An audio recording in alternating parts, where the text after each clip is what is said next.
الحمد لله رب العالمين الرحمن الرحيم مالك يوم الدين إياك نعبد وإياك نستعين اهدنا الصراط المستقيم صراط الذين أنعمت عليهم غير المغضوب عليهم ولا الضالين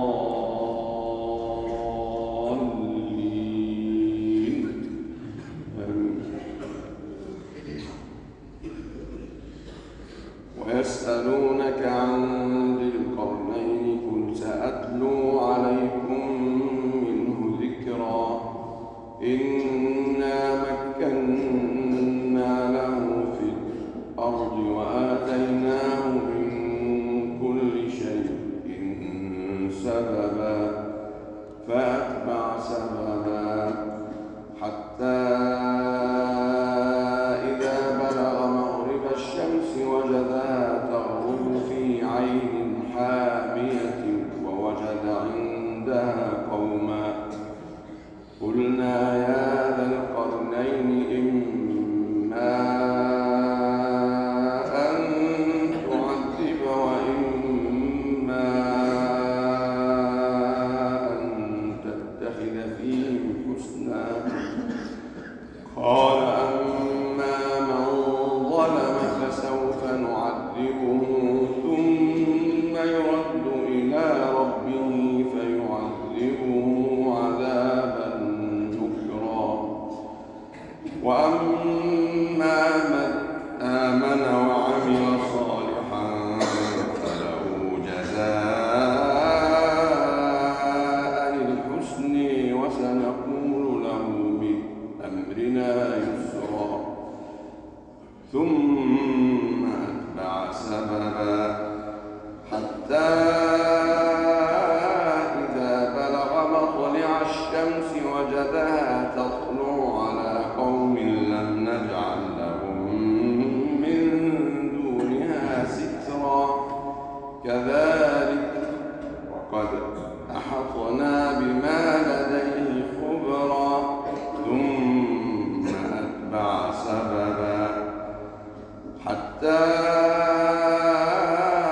إذا بلغ بين السدين وجد من دونهما قوما لا يكادون يفقهون قولا قالوا يا ذا القرنين إن ياجوج وماجوج مفسدون في الأرض فهل نجعل لك خراجا على أن تجعل بيننا وبينهم سدا قال ما مكني فيه ربي خير فأعينوني بقوتي أجعل بينكم وبينهم ردما آتوني زبر الحديد حتى إذا ساوي بين الصدفين قال انفخوا حتى إذا جعله نارا قال ائتوني أفرغ عليه صبرا فما استطاعوا أن يظهروه وما استطاعوا له نقبا قال ائتوني أفرغ عليه قطرا فما استطاعوا أن يظهروه وما استطاعوا له نقبا قال هذا رحمة من ربي فإذا جاء وعد ربي جعله دكاء وكان وعد ربي حقا وتركنا بعضهم يومئذ يموج في بعض ونفخ في الصور فجمعناهم جمعا وعرضنا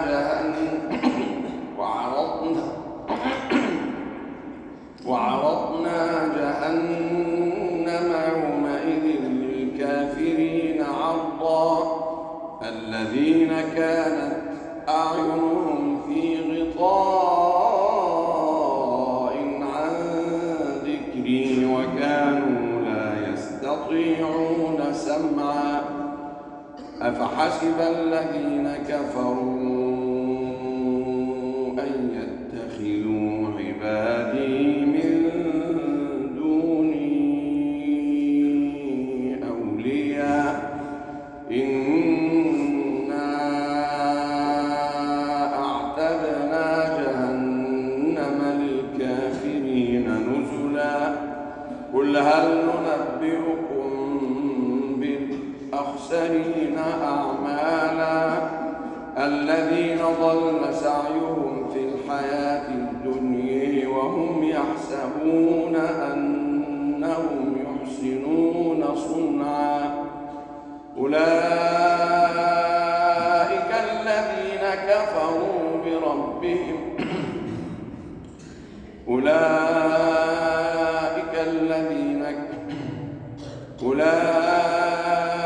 الذين كفروا بربهم فحبط أولئك الذين كفروا بربهم أولئك الذين كفروا بآيات ربهم ولقائه فحبطت أعمالهم فلا نقيم لهم يوم القيامة وزنا ذلك جزاؤهم جهنم بما كفروا ذلك جزاؤهم